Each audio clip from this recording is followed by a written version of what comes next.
I had been in love with a big shot in Beijing's elite circle for 7 years. On the very day we were supposed to get our marriage license, he abandoned me to pick up his first love who had just returned from abroad. I waited until it got dark and only received a breakup fee of 50 million.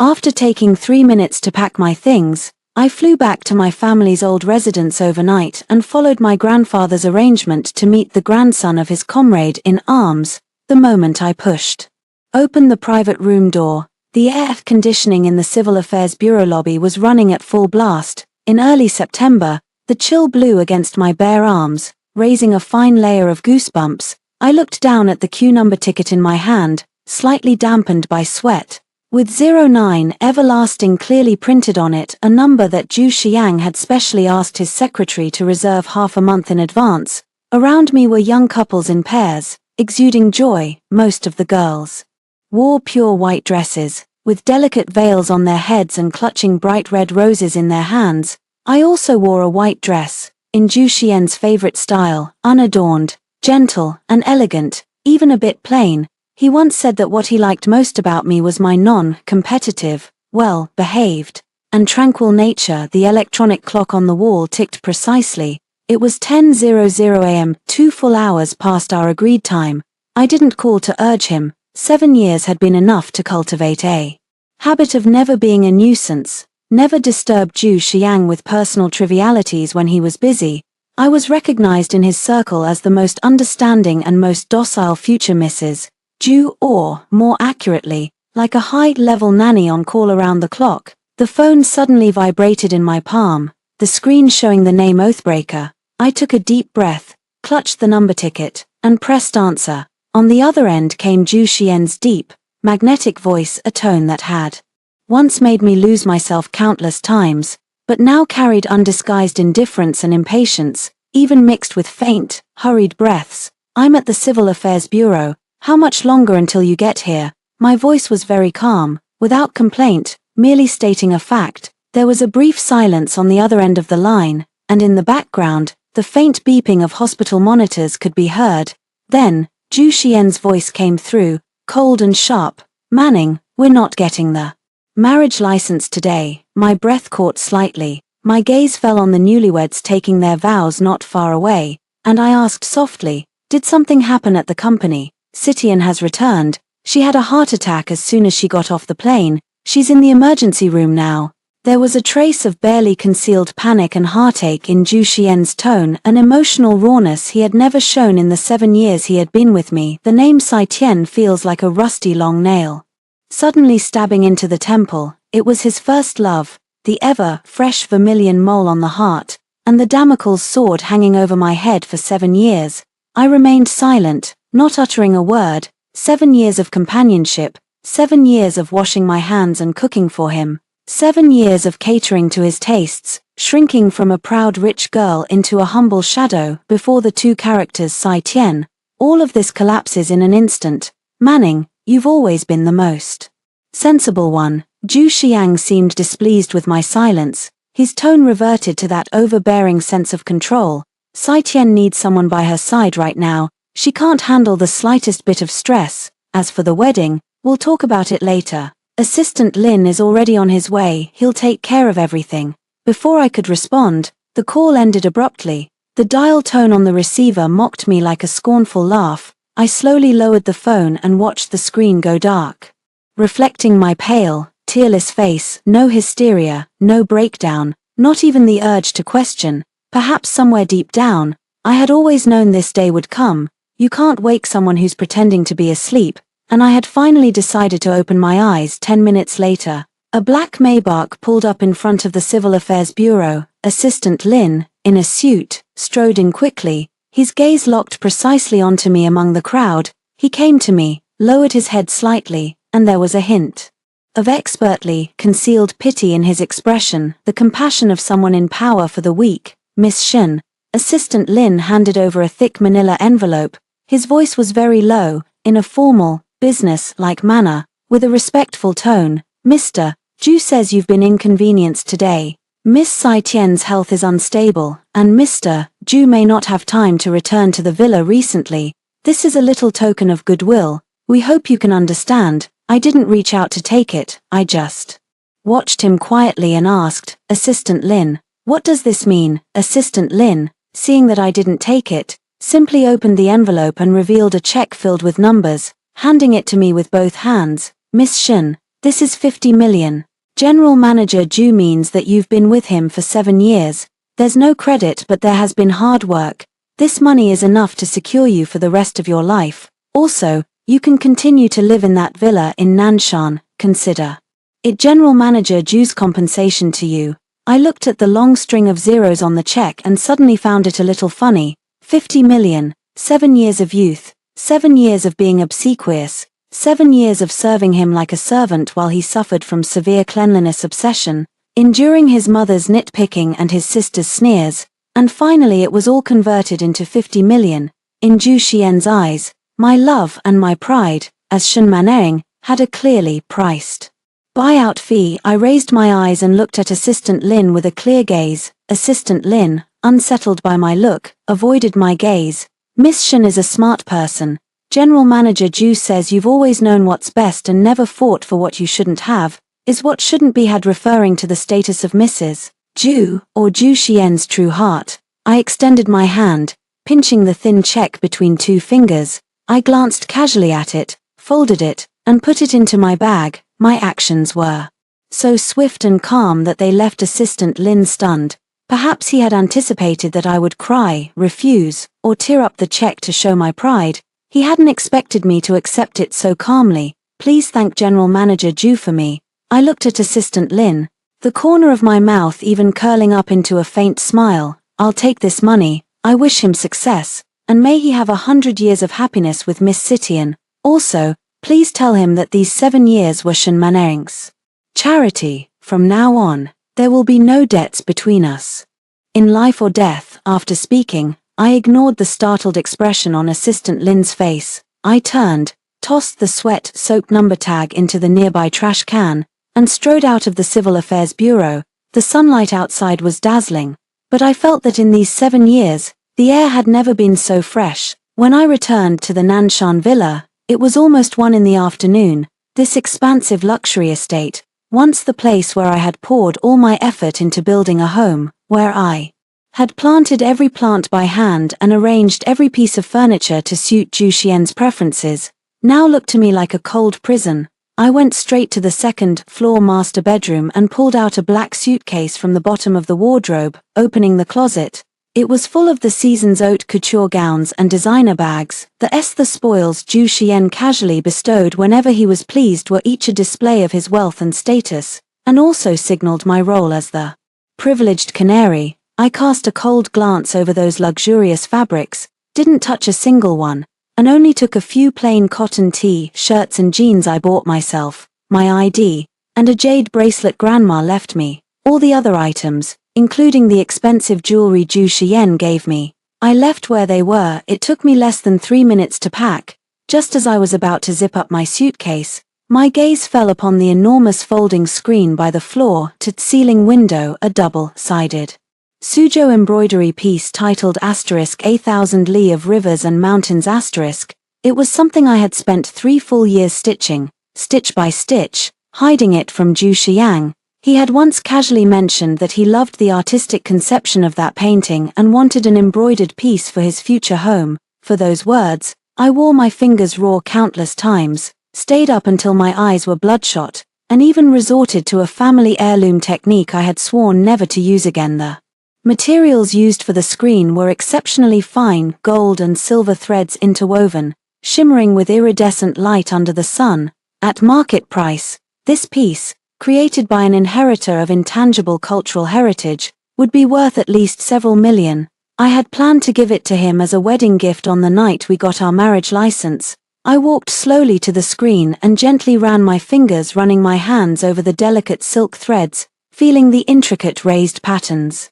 Every stitch had been sewn with my own foolishness and blind devotion. Letting out a cold laugh, I turned and went downstairs, fetching a pair of scissors and a bottle of high-proof vodka from the kitchen. Back in the bedroom, I didn't hesitate. Raising the scissors, I slashed fiercely at the exquisite embroidery. With a harsh tearing sound, the flawless landscape painting was instantly ripped open by an ugly gash. Watching my painstaking work be destroyed, I felt nothing but indifference. My hands didn't stop, the scissors fell again and again, shredding the priceless Suzhou embroidery into tatters. Then I poured the entire bottle of vodka over it, and the pungent smell of alcohol quickly filled the room. I pulled a lighter from my pocket, flicked it on, and a blue flame danced in my pupils. Letting go, the lighter landed precisely on the alcohol-soaked silk. With a asterisk whoosh asterisk, the fire roared up, greedily devouring the delicate threads, the glow reflecting on my face. The searing heat finally brought me a flicker of real satisfaction. Burn away the 7 years of humility, grievance, and resentment, all into ashes. Shen Maneng, have you lost your mind? A sharp cry came from behind me. I didn't turn around, just quietly watched the fire continue to burn. Zhu Xian's mother and his sister, Zhu Xiyun, were standing at the bedroom doorway. No one knew when they had arrived. Zhu's mother, her face full of rage, pointed at the leaping flame, her voice trembling. She said, "You madwoman, what are you doing, trying to burn the house down? I knew you were nothing but trash who can't behave properly. My son was right not to get the license today. A shrew like you doesn't deserve to set foot in the Zhu family." Zhu Xiyun, on the other hand, stared contemptuously at the suitcase in my hand and sneered, "Oh, so just because my brother went to keep Sis Sitian company, you're putting on this crying and hysterics act and playing the runaway game. Save it. Shen Maneng, my brother only pitied you and threw you a few years of charity. Did you really think you were Mrs. Zhu? What's the use of cutting up and burning that tacky screen? You don't actually expect my brother to feel sorry for you, do you?" The fire gradually dwindled, eventually leaving only a pile of charred ashes. I turned around, my gaze calm and icy as it swept over this mother and daughter. For 7 years, I had endured and fawned to keep the bigger picture in mind, even lowering myself to please them, only to be met with more extreme disdain. "Are you done talking?" My voice carried not a trace of fluctuation, as cold as ice. Mother Zhu froze for a moment, seemingly surprised that I, who had always endured meekly, would dare speak to her in this tone.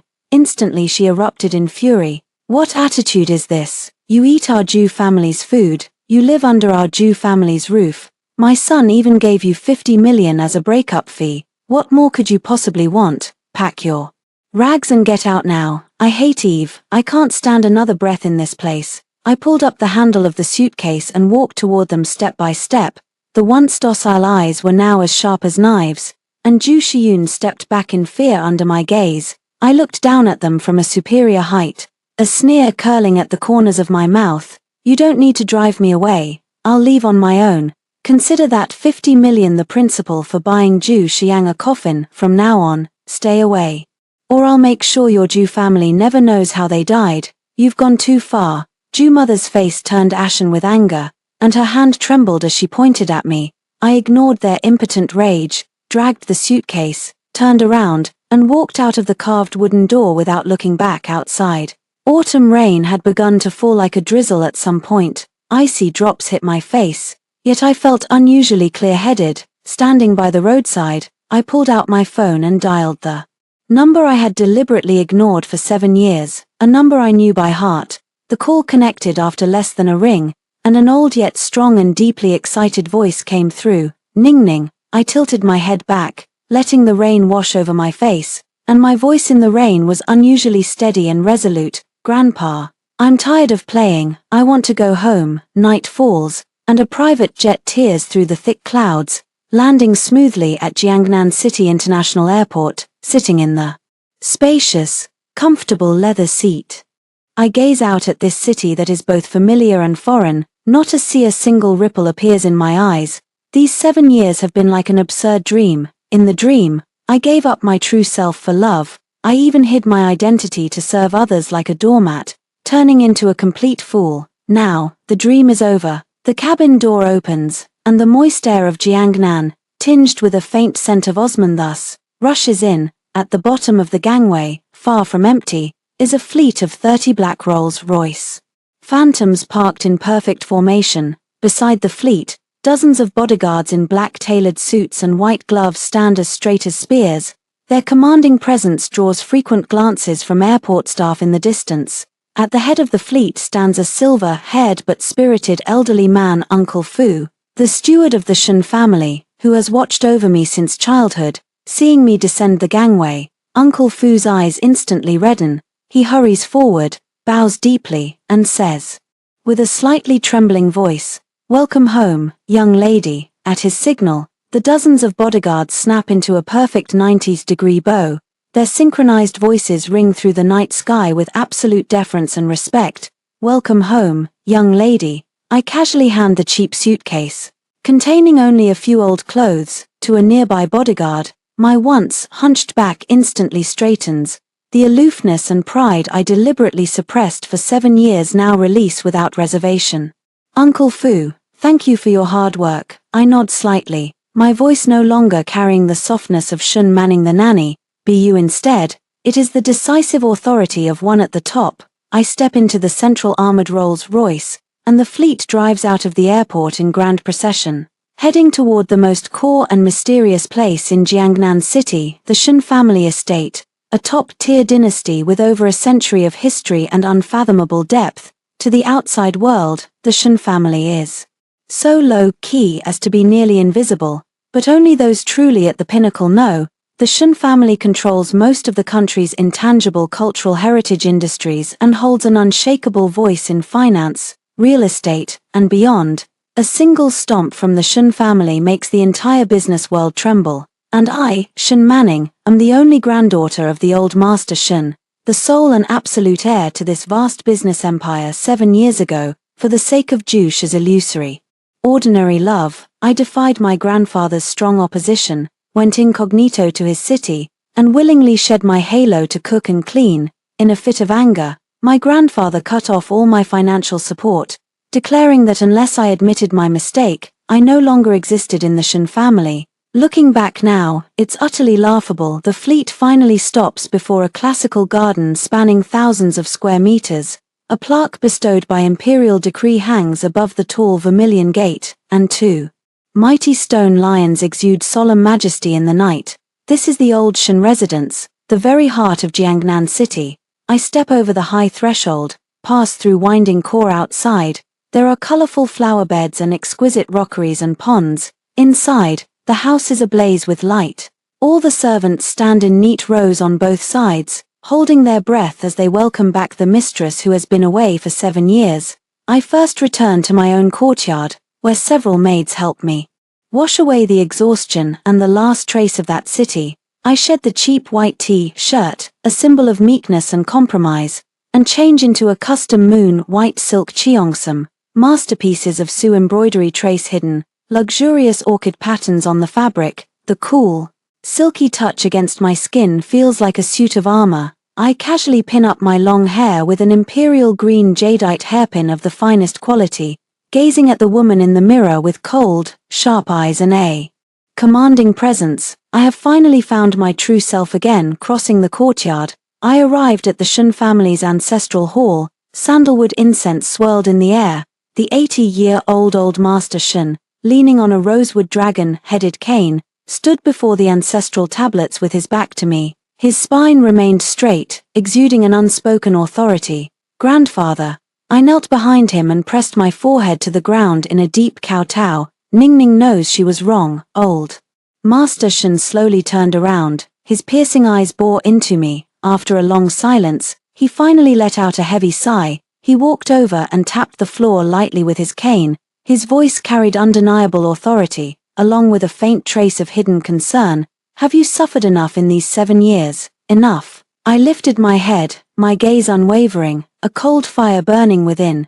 "Your granddaughter has learned one truth. Feelings bought through compromise are worthless, only power held firmly in one's own hands is real." Seeing the transformation in my eyes, grandfather finally curled the corner of his lips into a satisfied, cold smile. He reached out with his vein-lined hand and pulled me to my feet. "If you've come to understand that, then these 7 years weren't wasted. Now that you're back, reclaim everything that belongs to you. The Shen family's business can't be left to professional managers forever. Starting tomorrow, you'll take over the Jinsho project at the Group, also, attend the Jiangnan Chamber of Commerce banquet in my place. It's time to let the outside world know, now that the jewel of the Shun family has returned to its rightful place. Yes, grandfather, I lowered my gaze, hiding the chilling gleam in my eyes. The Zhu family. You think 50 million is enough to dismiss a powerless orphan girl. You think your precious white moonlight can rest easy forever. The real show has just begun. What I've lost, I'll make you pay back 100-fold. With interest, on the third day after taking over the Shun family's Jinsho project, my grandfather called me back to the old mansion amidst a mountain of documents. In early autumn in Jiangnan, the rain never seems to end. The black Rolls-Royce glided steadily through the rain curtain and stopped outside the side hall. As I stepped over the rosewood threshold, the refreshing scent of pre-rain Longjing tea greeted me. Grandfather sat on the rosewood Luohan bed, playing with two warm, flawless Hatian jade walnuts. Seeing me enter, he set down the walnuts, and a glimmer of sly approval appeared in his cloudy yet sharp eyes. Ning, how have these 2 days at the company been? Those old relics who helped me build the empire, have they tried to trip you up? I sat in the armchair below him, took the hot tea handed to me by a servant, gently brushed away the floating leaves, and said calmly, just a few vice presidents who rely on seniority and act entitled. I've already halted several key projects they were handling and put them in their place, the Shun family's rules. Since they've forgotten, I'll help them remember. Grandfather Leahy let out a hearty laugh and nodded repeatedly. Good, that's the kind of resolve the Shun family heir should have.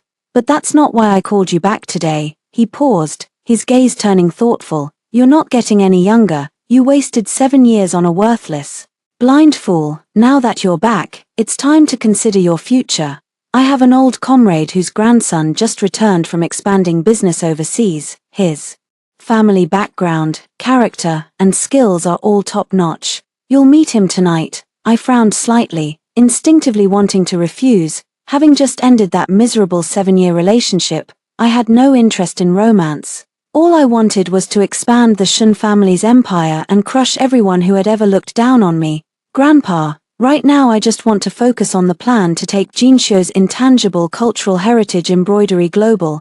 Going on a blind date is just meeting someone for a meal. I can treat it as making another friend. Grandpa cut me off, his tone carrying an unyielding insistence and the anticipation of an elderly man. Ning, you can't shut yourself off completely just because you've been wronged once. Go take a look, even if it's just to have a meal with your grandpa's old comrade.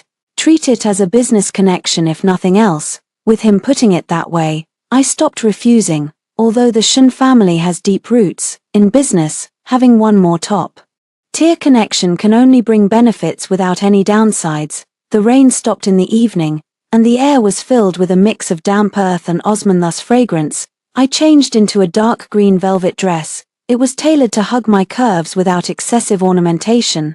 Just a priceless antique emerald brooch pinned at the collar. It was the heirloom token of the Shun family's successive matriarchs. Wearing it, I was no longer the pushover Shun Manning, but the helmsman of the Jiangnan Shun family. The meeting place was Yunshui Chanshin, the most exclusive private club in Jiangnan City, operating on a strict membership system. Without serious connections, you couldn't even find the entrance. Stepping into the antique corridor of private rooms, the Suzhou Imperial kill bricks beneath my feet reflected the octagonal palace lanterns. In the silence, only the crisp sound of my high heels echoed.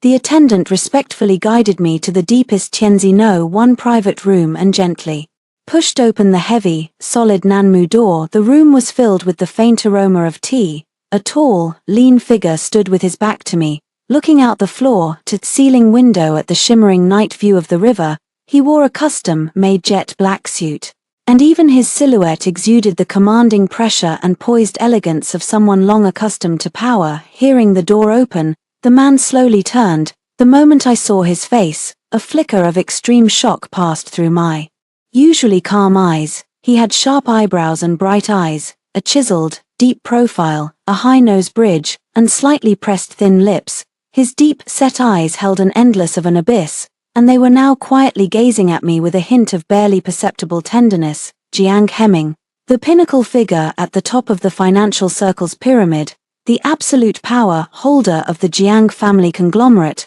and Zhu Xian's most hated yet powerless nemesis in the business world, Zhu Xiang. Had cursed this name countless times late into the night because Jiang Hemming, with his ruthless tactics, had snatched core projects from the Zhu family on several occasions, nearly breaking their capital chain. During the 7 years I docilely stood by Zhu Xian's side, I had only ever heard that name in financial magazines and his furious rants. I never imagined that the grandson of my grandfather's old comrade would be him. Miss Shen, long time no see, Jiang Hemming strode forward with long legs, approaching me at a steady pace. His voice was deep and pleasant, like the lowest string of a cello, carrying a strange soothing power.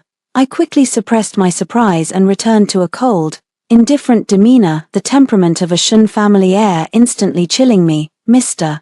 Jiang is indeed surprising. If Zhu Xiang knew that the object of his longing to cling to the Jiangnan Shun family was assigned to me as an arranged marriage partner, would he be so angry as to jump from the top floor? I curved the corners of my mouth into a cold smile, not avoiding mentioning that name. Jiang Hemming's eyes flashed with a smile, and he gentlemanly pulled out the wooden chair. He doesn't have the guts. Miss Shen, please take a seat. I know you don't like a fuss. Today's dishes are arranged according to your past tastes. I paused in my seat. Past tastes. For 7 years, I had bent over backward to please Zhu Xiang, nearly giving up all my preferences and forcing myself to become a person with a bland palate. Seemingly seeing through my confusion, Jiang Hemming sat opposite me. His bony fingers lifted the purple clay teapot to pour tea for me.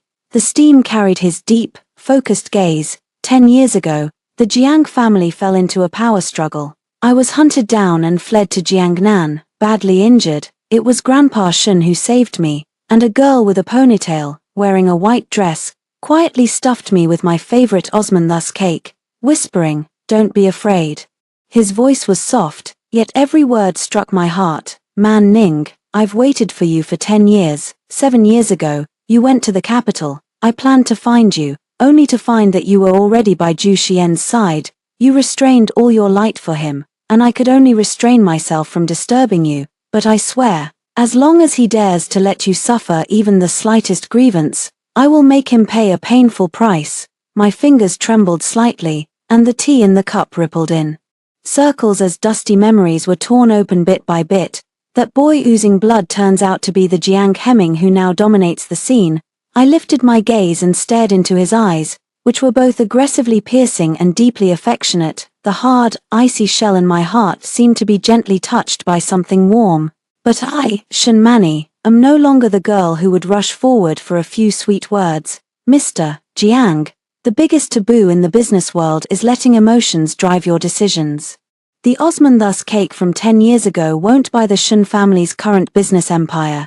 If you're here today to discuss a partnership, you're very welcome. If it's just to reminisce, I am hiring you with the entirety of the Jiang family's assets. Jiang Hemming interrupted me, his tone so firm that it left no room for rebuttal. I know you don't need anyone's protection right now, but I hope that when you want to rest, I can be the tree you lean on. The atmosphere in the private room fell into a brief silence, a subtle tension circulating between us.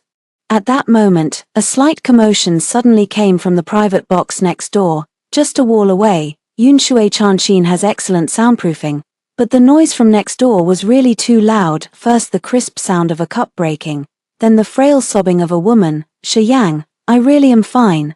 Please don't be so angry with me for this. This dish is too spicy. I just can't get used to it. It's not the waiter's fault." That delicate, affected voice, even if reduced to ashes, I would recognize it. The one who loves sweet talk, Sai Tian, immediately followed by Zhu Xian's sickeningly familiar gentle voice, deliberately lowered but unable to hide the endless doting. "Stop talking. Your heart isn't good. How can you eat something so stimulating? Call the manager over. How are you doing your jobs? Didn't you know this dish was supposed to be without spice?" My fingers gripping the teacup tightened suddenly, knuckles turning white. What a small world, the whole city of Jiangnan, yet I run into this wretched pair in the most private place of all. Jiang Hemming had clearly recognized the voice from the next room too. His face instantly darkened, the aura around him turning cold and piercing. He gave me a deep look, As if observing my reaction, I gently set the teacup down on the table. Producing a crisp clink, there was no anger or sadness on my face, only a mocking, icy detachment like that of a spectator watching a play. Looks like Mr. Ju's unattainable love has recovered well enough to travel all the way to Jiangnan for spicy food. I casually smoothed the wrinkles on my skirt, my tone indifferent. Just then, a rush of high-heeled shoes came from outside the door, accompanied by a coquettish complaint from Sai Tian. "Shi Yang, I want to go to the bathroom to touch up my makeup, I'll go with you." The footsteps outside suddenly stopped as they passed our private room door. I clearly heard Zhu Xian's puzzled voice. "This coat looks a bit familiar, doesn't it?" A cold sneer rose in my heart. When I had just entered, I casually handed the coat that Zhu Xiang often wore in the capital city, and that was nothing special, a cheap piece, to the waiter at the door, hanging it on the hallway coat rack.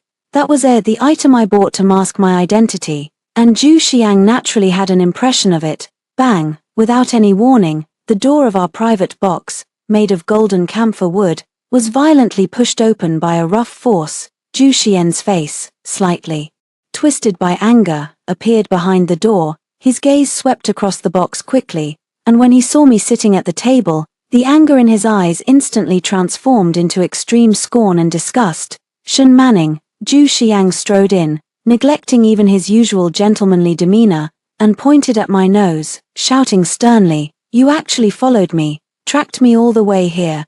Do you have any sense of shame left?" Sitian, who followed him in, was now clinging to the back of his arm like a little bird. She wore a pure white haute couture dress, with exquisite and pitiful makeup. When she saw me, a hint of arrogance and provocation flashed in her eyes, but on the surface, she pretended to be frightened, tightly grabbing Zhu Xian's arm. "Xiang, who is this miss? Why is she following us?" Sitian's voice trembled, as if I were a ruthless stalker. Zhu Xiang patted her hand in reassurance, and when he looked at me again, his eyes were as cold as if he were looking at disgustingly nauseating trash. "Shen Manning, didn't Assistant Lin give you 500 million? So, you think the money isn't enough and you want to harass me to death? I'm telling you, Sitian's here today. I don't want to make things too ugly. Take your things and get out of this club immediately." I sat in the chair, not even changing my posture. I quietly watched the man in front of me whom I had loved and served for 7 years.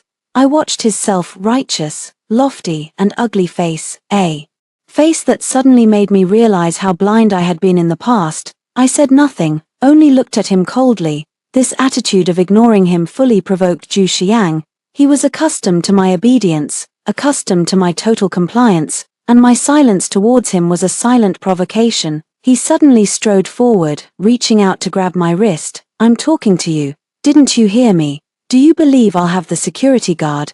Before his hand touched me, a large, jointed, iron clamp like hand suddenly appeared in mid-air, gripping his wrist tightly. "Mr. Zhu is flirting with my fiancé in my private box.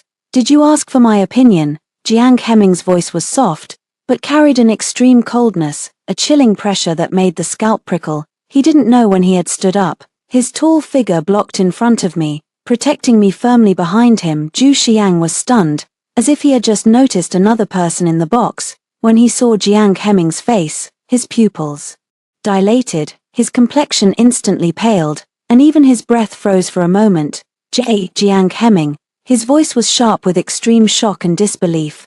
"How are you here?" What shocked him even more was Jiang Hemming's earlier use of the word fiancé. Zhu Xian's gaze flickered between Jiang Hemming and me, his eyes filled with absurdity, and in astonishment he would rather die than believe that the woman, once regarded as worthless and discarded like a stray dog in his eyes, could sit beside the top-tier power holder of the Golden Circle, his most feared rival, and become the other party's fiancé. "This is impossible." Zhu Xiang seemed to have heard the biggest joke of the century. He violently pulled Jiang Hemming's hand away and pointed at me mockingly. "President Jiang, you've probably been deceived by this woman. Her name is Shen Manning. She's just a gold digger willing to do anything for money. She was with me for 7 years and was a shameless parasite. I just gave her 50 million to send her away. President Jiang, can't you find any woman you like? Why pick up the cast-off shoes I've worn?" Bang! A crisp, Sharp slap echoed through the empty private box,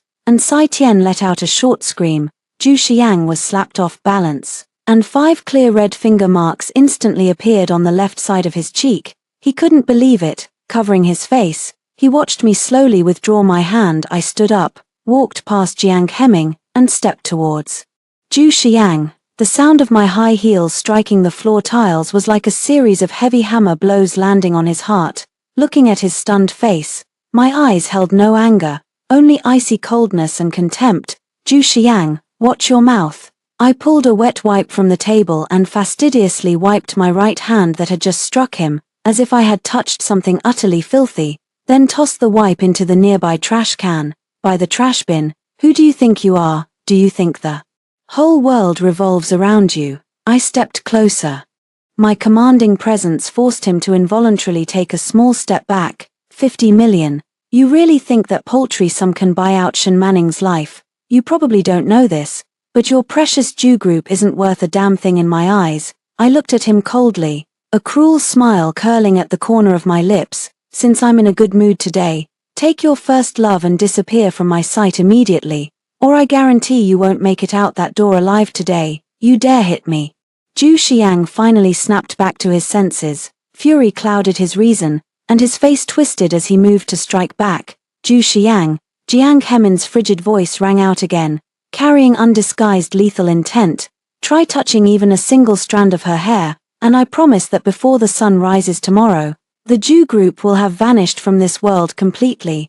These words crashed over him like a bucket of ice water, instantly extinguishing Zhu Xian's rage. He knew full well that Jiang Hemin had the power to do it and meant every word.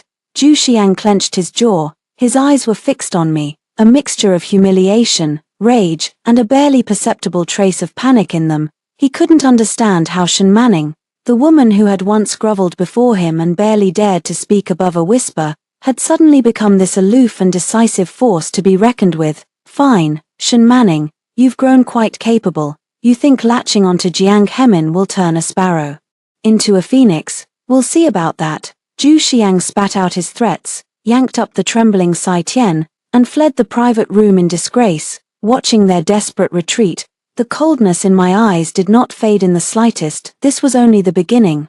I turned to face Jiang Hemin's deep, penetrating gaze. He didn't ask why I had struck someone, nor did he inquire about the past 7 years. Instead, he picked up his chopsticks again, took a bright red lobster, and slowly and methodically peeled off the shell, placing the translucent, glistening meat on my plate.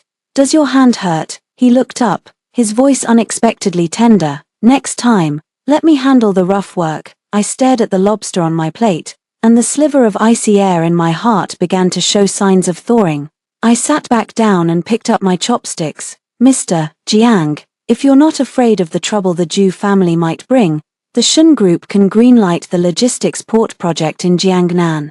My tone was calm, but the words landed like a bombshell. Jiang Hemin paused for a moment, then a brilliant light ignited in his eyes. He smiled, bold and unrestrained. Manning, are you offering me a betrothal gift? I didn't answer. I simply picked up the lobster and took a bite. It was indeed delicious. Early the next morning, I officially took over Jinxiu Fang, the core intangible cultural heritage division of the Shen Group.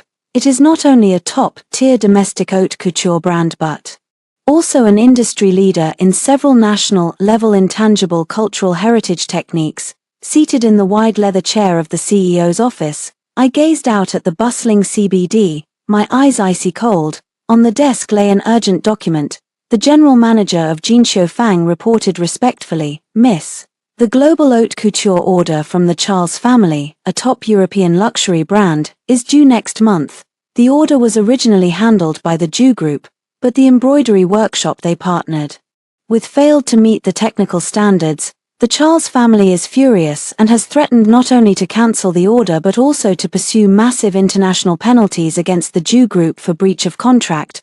I flipped through the document casually, a mocking sneer curling on my lips. Zhu Xiang of the Jew Group probably never dreamed that the lifeline he so desperately needed was right in my hands. Over the past 7 years, he thought my embroidery at home was just a way to pass the time. He never cared what I was stitching. let alone knew that I am the only person in the world who can perfectly replicate the lost art of double-sided three-variation embroidery. In the embroidery world, I have a code name that drives countless people wild, Madam Man. The core embroidery pieces demanded by the Charles family can only be made by Jinxiu Fang. More precisely, only the handiwork of Madam Man can truly satisfy them, the general manager continued. The Zhu family has been almost crazy these days. Assistant Lin has almost broken into Jinxiu Fang's doors, hoping to see Man at 10 times the price, in order for us to secure the core order. 10 times, I scoffed, tossing the documents onto the desk. Zhu Xiang is cornered now. If the penalty is paid, Zhu's liquidity will be completely severed, and his so-called business empire will collapse in an instant. I leaned back in my chair, my fingers tapping the desk with a tick-tock rhythm. This is the taste of power, no need for hysterical revenge. With a mere light flick of the fingertips, you can doom him to unforeseen consequences. Miss, what do you mean? The general manager probed. Leave them hanging. I narrowed my eyes, my voice icy and biting. Tell Assistant Lin that Man has a quirky temper and does not see guests. If they're willing to wait, let them wait in the reception area. If they can't, let Zhu wait for bankruptcy and liquidation. Understood. In the next 3 days, Zhu Group's situation deteriorated rapidly. Under pressure from the Charles family, Zhu's stock price hit the daily limit down repeatedly, with a market value evaporating by hundreds of billions. Major banks tightened lending. Partners who once flattered Zhu Xiang now avoided him at every turn. On the fourth afternoon, a torrential rain swept through Jiangnan City. I sat in my office, sipping red wine while watching Zhu's stock chart turn an alarming green. An internal line rang. The front desk secretary rushed in, looking worried. President Shen, General Manager Zhu of Zhu Group has come in person. He didn't make an appointment, the security wouldn't let him up, but he refused to leave. He's been standing in the rain for almost half an hour. He says if he can't see Man today, he'll wait here until death. I swirled my wine glass, watching the crimson liquid snake down its walls. Zhu Xiang, so you finally tasted what it's like to beg. Let him up, I said. Setting the glass down, my voice was calm and utterly unruffled. Take him to the top floor panoramic conference room. Yes, President Shen. 15 minutes later, I pushed open the heavy frosted glass door of the panoramic conference room. The main lights were off, leaving only the gloomy sky visible beyond the floor-to-ceiling windows.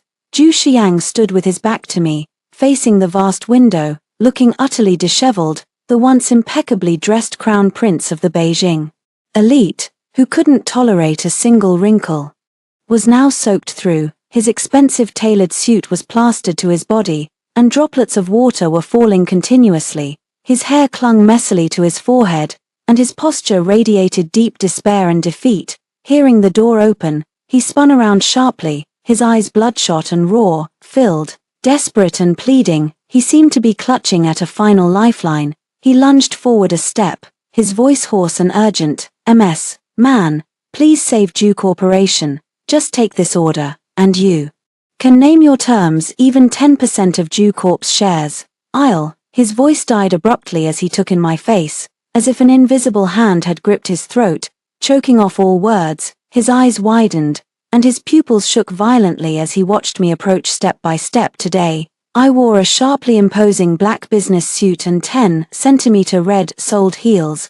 My gaze was cold and commanding, a far cry from the meek Shen Manning who once deferred to him. I sat down in the seat of absolute power, folded my hands on the table, and leaned forward slightly. The conference room was dead silent, save for the thunder and rain outside.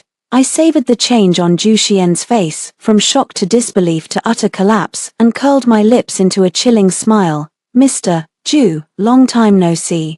Haven't blown through that 50 million yet, so why rush to bring more today? Zhu Xiang staggered, staring at me, his voice stumbling with shock. You, how can it be you, Shen Manning? Why are you here? Where's Man? I need to see Man. I let out a soft laugh, rose, and walked over to him, looking down at him as if he were an ant. Zhu Xiang, you've been blind, 7 years of eating the food I cooked, wearing the clothes I ironed, and you didn't even know who shared your bed. I enunciated each word. hurling the brutal truth in his face. I am the man you're groveling to, willing to sell your shares just to meet the sole heir of the Shun Corporation of Jiangnan, Shun Manning. Thunder roared across the grey horizon, and the huge panoramic floor-to-ceiling window rattled violently in the wind and rain. The meeting room was unlit. The dim light stretched Zhu Xian's figure, making him look extremely twisted and unstable. He stared at me with a convulsively heaving chest, like a fish washed ashore on the verge of dying from thirst. Drops splattered onto the carpet along his tangled hair, blooming into dark stains. That originally handsome and arrogant face was twisted into a ridiculous expression by extreme shock and absurdity. Why you? What did you say? Zhu Xian's voice trembled terribly, with a ridiculous rasp. Shun Manning, are you crazy? What nonsense is this? How could you be Madam Man? How could you be the heir of Shun? You're just a maid who relies on my charity, without dignity, at my mercy. I cut him off coldly, finishing the second half of his sentence for him. I slowly stood up, bypassed the large conference table, and walked on the thick wool carpet in quiet high heels, each step silent yet as if stepping on his nerves. Standing in front of him, the distance between us was less than half a meter. I slightly raised my chin and fixed my gaze on him with an unprecedented sense of oppression. 7 years. And for the first time I didn't have to bow my head or look up at him. Zhu Xiang, your arrogance and conceit have blinded you completely, I said, with a light laugh, full of mockery. Do you think once I leave you, I'll just wag my tail and beg like a stray dog? Do you think 50 million can buy out the bones and pride of Shun Manning? Turning around, I pulled a deep blue folder with gilded edges from the pile of documents on the desk and directly slapped it onto his chest.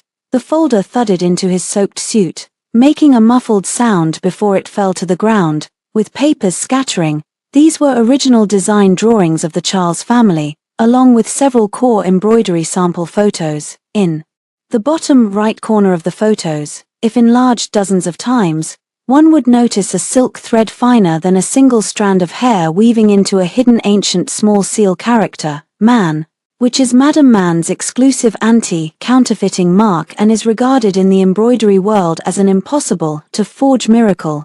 Zhu Xiang trembled as he crouched, picking up the photo like a dying man reaching for the last straw, his eyes fixed on the character, his pupils violently constricting. Impossible. This is impossible, incoherently muttering, the finger bones turning pale from the exertion. A coincidence. You must have stolen Mrs. Man's things. Smack! I raised my hand and gave him a sharp, merciless slap. The slap was extremely heavy, not only knocking his head to the side but also breaking his last bit of self-deception. Wake up, Mr. Zhu. I coldly watched the red print quickly appear on his face. Every fitted shirt you've worn for 7 years has the same character is embroidered at the heart position. You can take it off now to see whether that character is identical to the one in the photo. Zhu Xiang was struck like a bolt of thunder. Suddenly, he bowed his head and tore open the wet shirt collar. 2 buttons popped off from the force, at the left of the heart.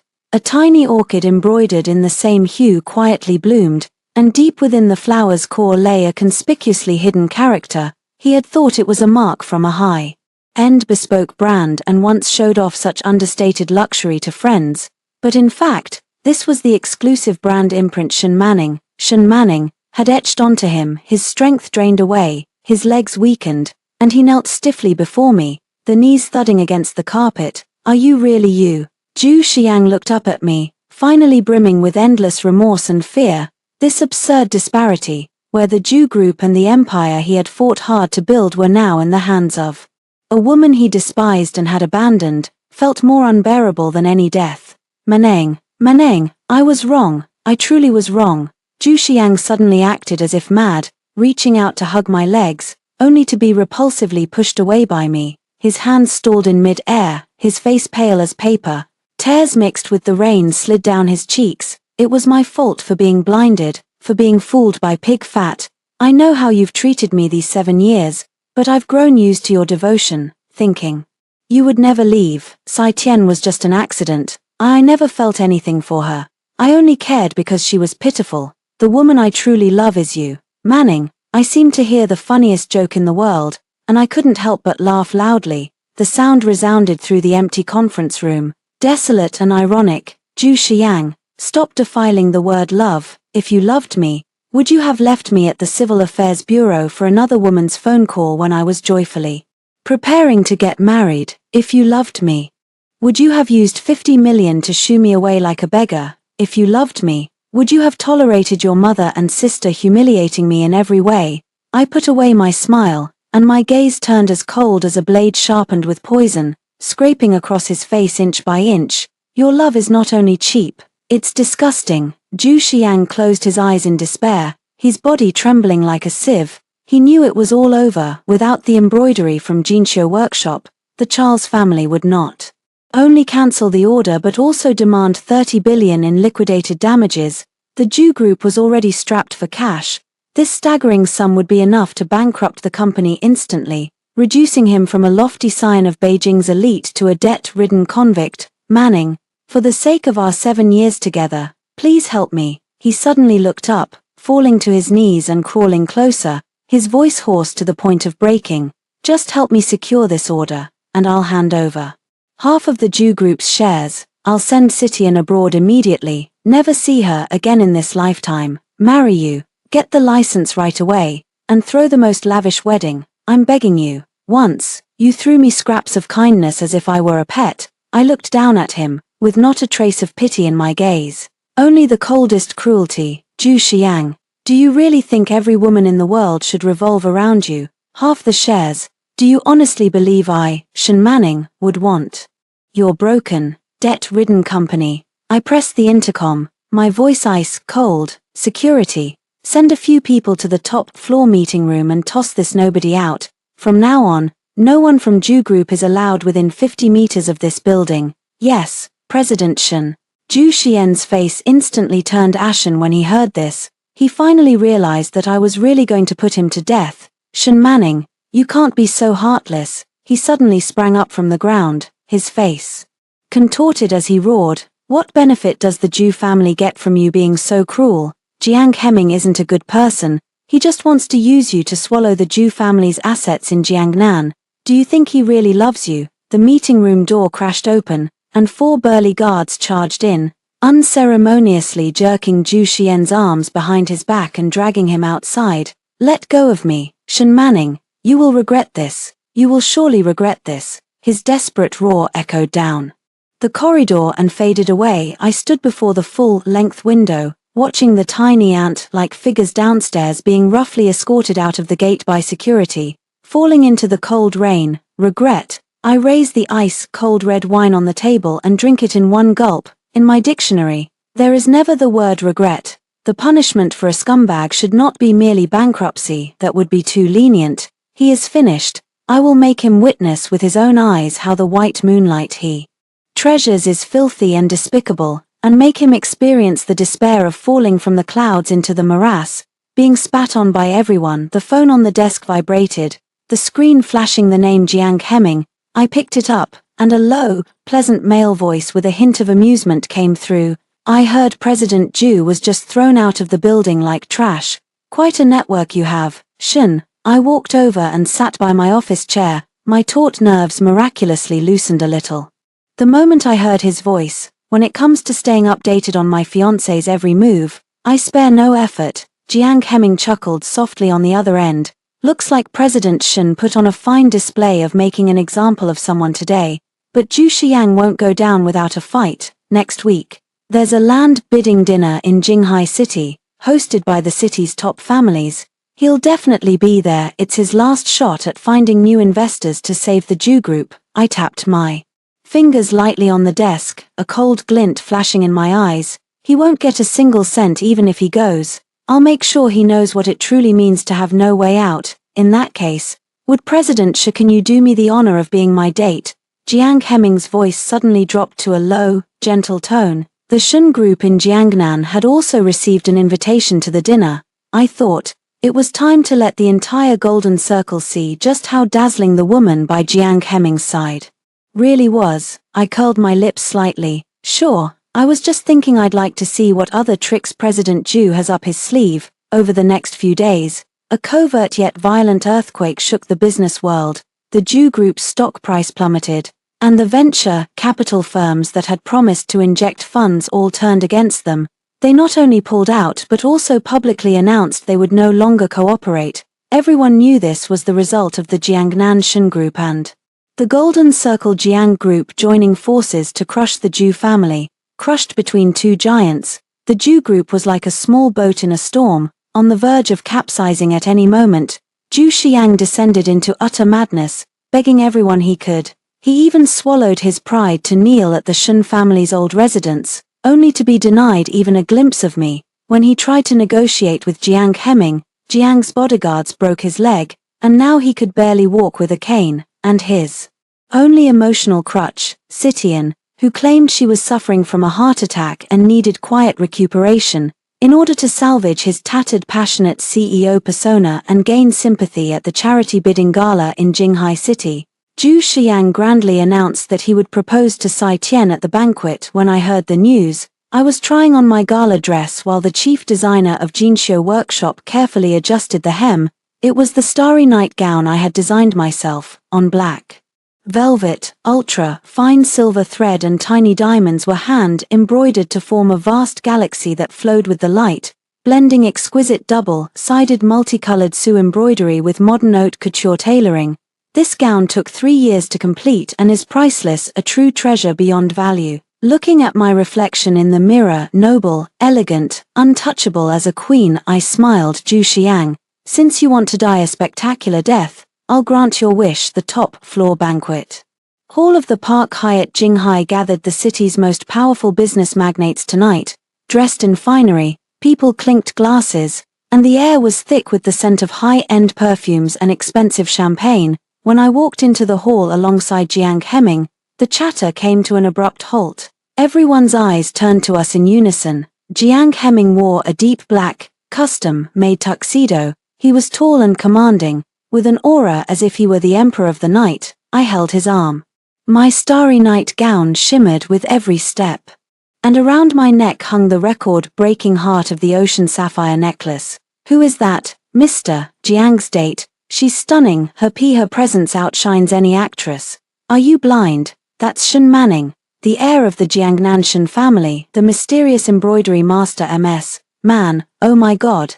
The Shen family that drove the Zhu family to the brink. This is a true power alliance. The whispers reached my ears clearly, but my expression remained calm, as if all this admiration and reverence were rightfully mine. Jiang Hemming tilted his head slightly, his deep eyes full of affection. Miss Shen, you're so dazzling tonight that even I, your fiancé, feel inferior. Mr. Jiang has overpraised me. I smiled slightly, my gaze drifting over the crowd to lock onto the two people in the corner, Zhu Xiang and Sai Tian. Once the bold prince of the Beijing circle, he now had a gaunt face and hollow eye sockets, propping himself up with a low-key rosewood cane. The suit he wore was still expensive, but the meticulousness could not hide the decadence from the inside out. Like a frightened stray dog at a loss, standing beside him, Sai Tian wore an out-of-date white lace gown from a luxury brand, with a sickly makeup that was meticulously drawn,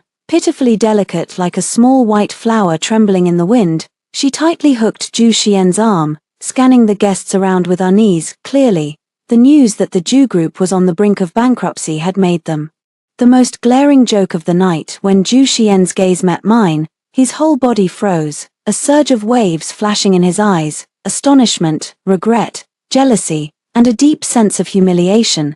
He watched me surrounded by the top-tier elites of the capital are like the moon embraced by stars. He watched Jiang Hemming's unabashed gentleness and protection. His hand on the cane trembled violently. It was only then that he realized, what he had abandoned back then wasn't just a dusty stone, but a peerless pearl that could illuminate the entire night sky. Sai Tian also saw me. A trace of intense jealousy and hatred flashed in her eyes, but it was quickly concealed by a deliberately feigned softness. She tugged Zhu Xian's sleeve and asked timidly, "How did Manang Jie end up here? Is she here to trouble us?" My chest suddenly feels so tight. She then painfully pressed her hand to her chest, her body slightly swaying. Zhu Xiang immediately steadied her, but this time, the look in his eyes when he looked at Sai Tian no longer carried the previous pure concern.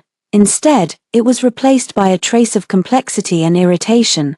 After all, if he hadn't fetched this woman back to the country, he wouldn't have left me on the day of their legalization, wouldn't have thoroughly offended the Shen family, and the Jew group wouldn't be in the current predicament. It turns out that even the deepest feelings are so fragile in the face of destructive reality. The main event of the banquet was the charity auction. Jiang Heming bid a sky-high price of 10 billion to obtain a rare pink diamond crown and personally placed it on my head in front of all the dignitaries.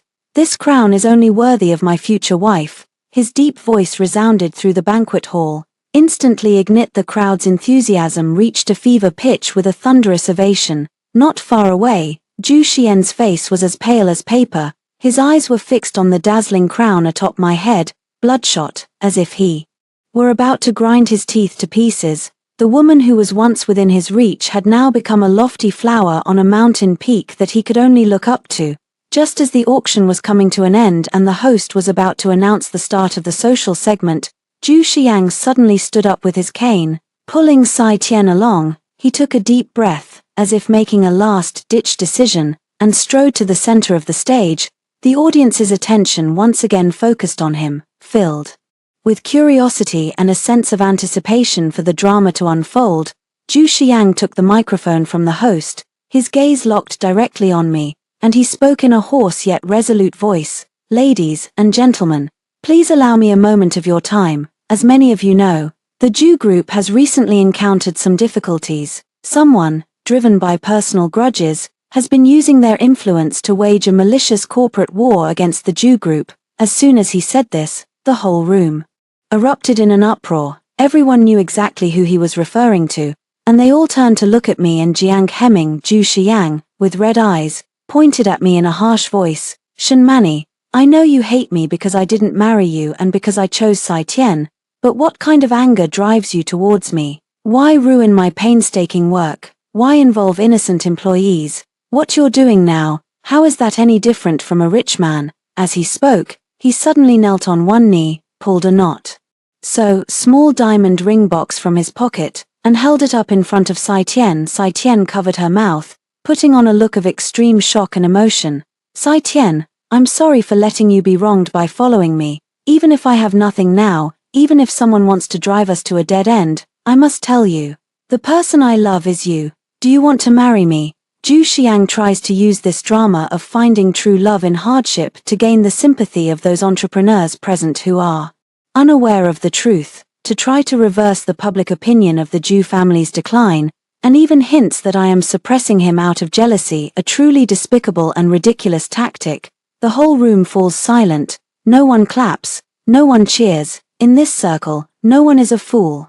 Business is like a battlefield, the winner takes all. Who will pity a failed man on the brink of bankruptcy? Sai Tian's eyes fill with tears as she is about to reach out to take the ring, while looking at me with a victorious, provocative gaze. I smile, with a look of extreme contempt. Zhu's heartfelt devotion is really moving heaven and earth. I didn't get up. Instead, I leaned lazily back in my chair, and my cold, clear voice, amplified by the microphone Jiang Heming had just ordered someone to bring me, echoed distinctly through every corner of the banquet hall. "Since everyone is gathered here today, I, Shen Manning, will treat you all to a free show. As a waitee, I congratulate Mr. Zhu and Miss Sai Tian on their 100 years of bliss." I raised my hand and snapped my fingers. The next second, the massive LED screen at the front of the hall, originally meant for displaying auction items, suddenly lit up. Instead of any celebratory images, the screen showed medical records and bank statements stamped with official seals. I looked at Sai Tian, whose expression had instantly changed on stage, and my tone turned as cold as a blade. "Miss Sai Tian, 2 years ago you went abroad, claiming it was due to congenital heart disease and that you needed conservative treatment in the United States. Mr. Zhu has been wiring tens of millions into your account every year for the past 7 years as medical expenses." The image on the large screen suddenly shifted to reveal an exceptionally clear surveillance video. The video shows a bustling, dimly lit underground casino and nightclub. A woman in revealing clothes with heavy makeup is exultantly shouting at a gambling table, gripping a cigar. In front of her are piles of chips, and behind her, Two naked, torsoed foreign hunky men are embracing her from both sides, their poses lascivious to the extreme. Even with heavy makeup, that face is instantly recognizable. It's the delicate, white moonlight-like beauty on stage at this moment, as if she could fall with the slightest breeze. Oh my God. This is President Ju's first love who has a heart condition. This doesn't look like someone with a heart condition at all. This thing is more extravagant than me, spending millions on medical expenses each year, it turns out. All that money was spent in casinos and on keeping young male lovers. President Ju has been treated like an ATM machine. The dignitaries below erupted in an uproar. Waves of mocking chatter surged toward the two on stage like a tide. Ju Xian's hand holding the ring froze in mid-air as he stared fixedly at the video on the big screen, watching his beloved pure moon, the one for whom he had abandoned me on the way to the courthouse on our registration day, reveal such a filthy and dissolute side in the footage. His eyes nearly bulged out of their sockets, the color draining completely from his face, his bloodless lips quivering. "CC, sweetheart, what is this? This isn't you, right? Tell me, this isn't you." Sai Tian, already terrified out of her wits, had her disguise completely torn away. Horrified, she stared at the big screen and frantically shook her head. "No, it's not me, Xiang, let me explain. This is AI generated. That wretched woman set me up. I really have a heart condition, a heart condition." I sneered and snapped my fingers again. The screen switched to a video interview with a top American cardiovascular authority. The white-haired foreign expert said with the utmost seriousness, "I swear on my professional ethics, I have never treated a Chinese patient named Sai Tian. This medical report bearing my stamp is a complete forgery. This lady's heart is perfectly healthy, so healthy she could even compete in a triathlon." The hall fell silent. The evidence was undeniable. Sai Tian forged medical records to swindle a fortune, and the truth of her deviant private life abroad was thoroughly ripped open, bared before everyone. Ju Xiang seemed struck by a heavy hammer. His body shook violently, and he suddenly let out a howl like a beast. Desperate and furious, he rose abruptly, grabbed Sai Tian by the hair, and gave her a vicious slap. "Bitch, you slut, you deceived me, you dared to deceive me." That single slap exhausted all his strength. And Sai Tian was knocked flying, crashing heavily onto the stage. The cheap diamond ring box rolled to the edge of the stage. Sai Tian clutched her swollen face, screaming as she crawled on the ground. "I lied, I was wrong, I was really wrong. I just love you too much. I'm afraid you'll forget me. That's why I did this. Will you forgive me?" "Forgive you? Who will forgive me? What did I lose for you, you shameless woman? Do you know I made Shenmani disappear for you? I ruined the Ju family conglomerate for you." Ju Xiang went completely crazy, completely ignoring the occasion, rushing up to punch and kick Sai Tian, as if venting all the fear, humiliation, and earth-shattering remorse he had felt in these days.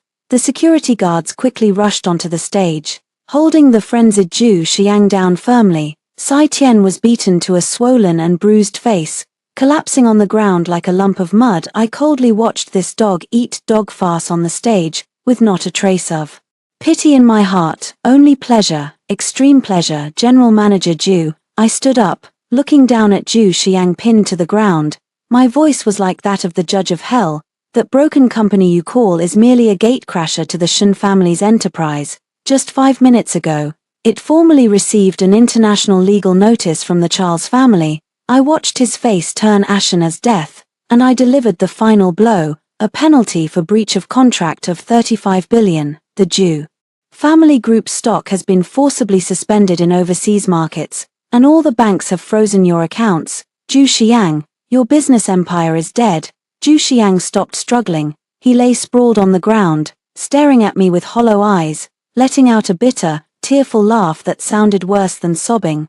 Retribution. This was all retribution. He finally understood that over these 7 years, he had not only lost a woman who loved him with all her heart, but had also personally shattered the very staircase that could have led him to the pinnacle of power and wealth. For a worthless piece of trash, he had abandoned a true, peerless jewel.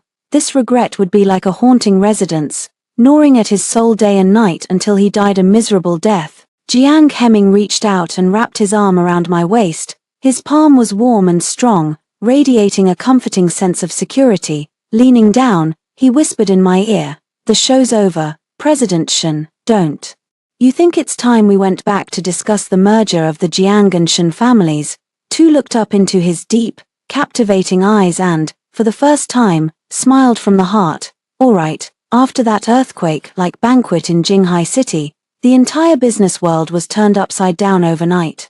News of the Ju Group's bankruptcy and liquidation spread like wildfire, dominating the front page headlines of every financial media outlet in a single night. Zhu Xiang, the once lofty and arrogant crown prince of Jinghai's elite circle, became the biggest joke across the entire internet.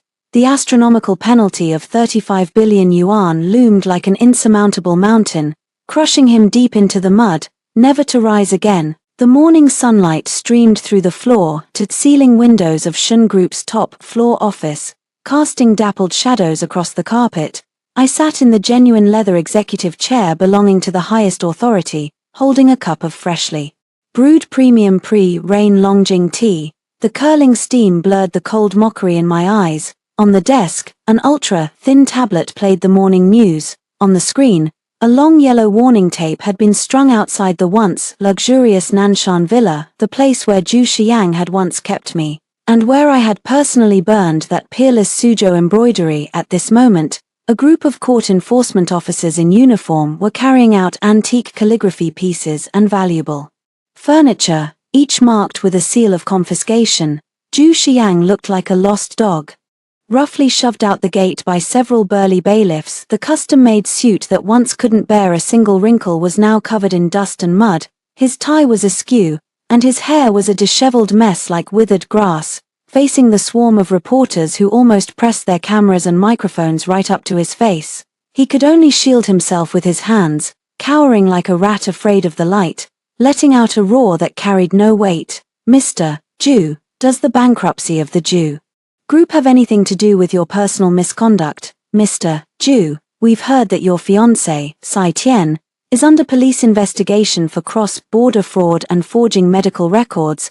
Are you aware of this? Mr. Zhu, there are rumors that you offended the heir of the Jiangnan Shen family, the mysterious embroidery master MS. Man, and that this led to the fall of the Zhu Group. Is that true?" Each question from the reporters was like a venom-coated dagger, stabbing deep into Zhu Xian's already battered pride. Suddenly, as if possessed, he violently shoved a female journalist aside and began to scream hysterically, "Get lost, all of you, get lost. I'm not bankrupt. How could I, Zhu Xiang, go bankrupt? I'm the prince of the capital. You spineless dogs, just wait until I make my comeback. I'll have every last one of you killed." Watching his deranged, contorted face on the screen, I took a gentle sip of tea, slightly astringent at first, but with an extraordinarily long, sweet aftertaste. "A comeback," I sneered to myself, then lightly tapped the screen with my finger, turning off the now seating spectacle. "Zhu Xiang, you don't even deserve the right to dream." A soft knock came at the office door. It was Assistant Lin, the same man who had once condescendingly handed me a 5 million yuan breakup fee at the Civil Affairs Bureau. Now he stood outside, hunched over like a quail. "When a tree falls, the monkeys scatter." After the Zhu Group went bankrupt, this former right-hand man who had once followed Zhu Xiang without question fell to his knees outside the Shen family's gate, begging me for a way out. He even voluntarily handed over dozens of serious documents on tax fraud and commercial bribery within the Zhu Group, evidence more than enough to not only bankrupt Zhu Xiang but also send him to prison. As I approached, I spoke softly. Assistant Lin walked in timidly, not daring to lift his head, bending low in a humble posture. Everything you instructed has been handled. That woman, Sai Tian, tried to smuggle out the last bits of Mr. Zhu's jewelry and flee the country in the middle of last night. Our people reported her anonymously. She's now been detained by customs and handed directly over to the Economic Investigation Unit. The amount she's suspected of defrauding is in the hundreds of millions. She'll probably be sewing prison uniforms for the rest of her life. Very good. I set down my teacup and tapped my fingers lightly on the desk. What about Zhu Xiang? Where is he now? At the headquarters? No, Zhu Xiang, after he was kicked out of the villa, All his bank accounts were frozen. Those his so-called fair weather friends won't even answer his calls now. He's currently holed up in the underground garage of our Shun Corporation building. Security has chased him away several times, but he refuses to leave. He says he has something extremely important to see you about, that you owe him. Something, owe him something. I raised an eyebrow, a glint of mockery flashing in my eyes. Is there a more ridiculous joke in this world than this? Setting aside the 7 years of my youth and dignity I threw away on him, now he has the nerve to say I owe him something. Let him come up. Leaning back in my chair, the corner of my mouth curled into a cruel arc. Let's see what kind of ivory this cornered dog can spit out. 10 minutes later, Zhu Xiang was dragged into my office by 2 tall, imposing security guards like a dead pig. The moment they let go of him, he collapsed like a pile of mud onto the expensive Persian carpet. A pungent mix of sour stench and alcohol immediately filled the luxurious office.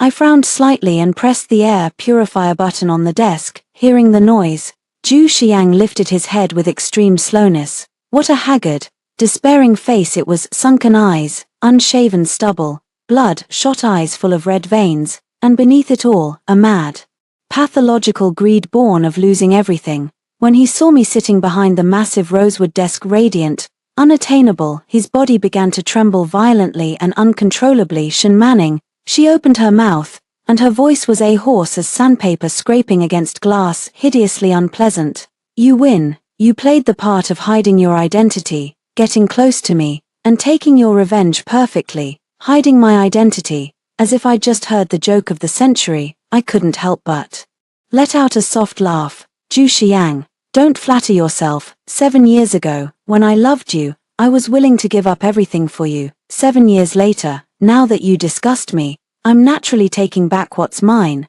This is called karma, not some scheme. I couldn't be bothered to waste more words on him. Looking at him coldly, I said, speak, what do you want? Clinging to my turf like a dog, Zhu Xiang swallowed hard, his Adam's apple bobbing painfully. Suddenly, he braced his hands on the ground and crawled 2 steps toward me like a dog, a fiercely desperate longing erupting in his eyes, a morbid, last-ditch obsession with money. Manning, it was all my fault before. I was blind. I was the one who deserved to die. I don't expect you to forgive me, nor do I expect you to spare the Jew group. But we were together for 7 years. I once gave you a 50 million breakup fee, and you took it. Now that the Jew group is bankrupt, I have nothing, not even money for food. Since you're the heir of the Jiangnan Shen family, that 50 million means nothing to you, right? Give it back to me. Consider it a loan, or charity. Give me back that 50 million, and I'll disappear immediately. I promise you'll never see me again for the rest of my life. In his moment of despair, he actually remembered that the payment he had once used to humiliate me, to buy off my 7 years of youth. He thought it was his last lifeline. I stared at him, at that ugly, desperate face willing to throw away all dignity for money, and suddenly felt that the version of me who stayed up late embroidering just for a single compliment from him had been utterly, infuriatingly foolish. 50 million, I repeated slowly, my tone as light as if I were talking about the weather. Yes, 50 million. That was the check I gave you. Assistant Lin handed it to you personally. Zhu Xiang, as if seeing hope, lit up with a frightening intensity. He eagerly reached out with his grimy hands. Give it back. Give me the money back. I stood up, opened the drawer, and took out a delicate white envelope with a gold border. Zhu Xian's gaze locked onto the envelope, his breath heaving like a bellows. He even grew so agitated that he tried to stand, only to collapse again from the weakness in his legs. Envelope in hand, I walked around the desk and stopped in front of him, the tip of my high heel nearly touching his fingers. Looking down at him from above, I tossed the envelope casually onto his face. There's your 50 million, see for yourself. The envelope was not heavy, and striking the face brought no trace of pain, but Zhu Xian's mood remained as if he had received an imperial edict, and he tore open the envelope frenziedly. Yet what tumbled out was not the check he had dreamed of day and night, nor a bank card, but a donation certificate with a bright red official seal on stiff material. Zhu Xiang stood there, stunned. He trembled as he picked up the certificate, fixedly staring at the words on it. It clearly read, "Thank you, Mr. Zhu Xiang, for a one-time targeted donation of 50 million yuan to the Jiangnan City Stray Animal Rescue Center. Your act of kindness will provide lifelong medical care and food for tens of thousands of stray dogs in the city. Time seemed to stop at this moment. Zhu Xian's eyes bulged wider and wider, the eyeballs protruding. The whites around his pupils were suffused with blood, looking utterly terrifying. His hands holding the donation certificate trembled violently, his lips gradually turning deathly pale, finally to a bluish purple like someone near death. What does this mean? He suddenly looked up, his voice sharp and changing in tone, like a cat whose tail had been stepped on. Shen Manin, you donated my money. How dare you donate my money? That was my life-saving money, your money. I coldly looked down at him, my eyes filled with extreme disdain and cruel pleasure. Zhu Xiang, you seem to have forgotten that the check was your breakup fee to me, since you gave it to me. It is my thing. I hate your money for being dirty, for being tainted with the nauseating scent of you and that white moonlight, so I washed it clean. I slightly bent down to look at his face twisted with extreme pain, and one word after another shot into his heart with the cruelest words. I think feeding dogs with your so-called money is the greatest. I have the utmost respect for this money. After all, this $50 million reward is only fit to buy dog food, aren't you short of money for meals now? You can take this certificate to the stray dog shelter to grab a bite with them. Maybe those dogs will even wag their tails in gratitude. Isn't that what you want? Poof, extreme anger, a heart attack, plus days of hunger, cold, and the huge psychological shock pushed Zhu Xian's body to its limit. He emitted a strange, choked sound from his throat and suddenly spurted a large mouthful of blood. The dark red blood splashed onto the precious Persian carpet, a shocking sight. He clutched his chest and collapsed to the ground like a lump of mud, convulsing violently all over. He clutched the donation certificate tightly, with tears mixing with the blood wildly gushing out at the corners of his mouth. He finally realized that what he had lost was not only wealth and status. He had once personally treated a top-tier heiress of unfathomable wealth and power, who had eyes only for him, as a lowly maid and trampled on her. He used that mere $50 million to buy out the only chance in his life to cross the social divide, to possess true love and power. And now, in this woman's eyes, he was not even worthy of a released stray dog. Disgusted, he pulled out a handkerchief to wipe the edge of his clothes that hadn't been splashed, then turned and walked back behind the desk to tell the security. At the same time, he rolled up the carpet and threw it away, too dirty.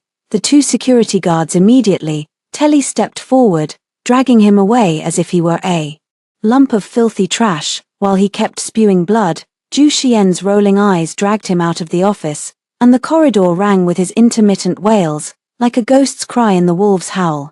Manin, I was wrong. I was really wrong. The endless remorse and despair in Manin's voice sounded in my ears, but to me, it was like the most beautiful symphony, late blooming affection cheaper than grass, and even later remorse more worthless than grass. For the next half-month, the region south of the Yangtze River was hit by continuous rain, a persistent autumn drizzle carrying a bone-chilling cold, as if trying to wash away every speck of filth in the city. Zhu Xiang had completely lost his mind. This was what Assistant Lin told me. Due to huge debts, he was restricted from high-consumption activities and couldn't even afford the cheapest hostel. During the day, he fought with homeless people for moldy steamed buns under a bridge. At night, he limped like a wandering ghost, pacing within 10 li of the Shen family's old residence, with bodyguards on guard. He couldn't get anywhere close. Every rainy night, he would kowtow frantically in the direction of the old house, crying out my name between sobs. He told everyone he was the husband of the heir to the Jiangnan Shen family, that he had only made a small mistake, and that once his wife forgave him, he would immediately transform back into the all-powerful young master of the Beijing elite circle.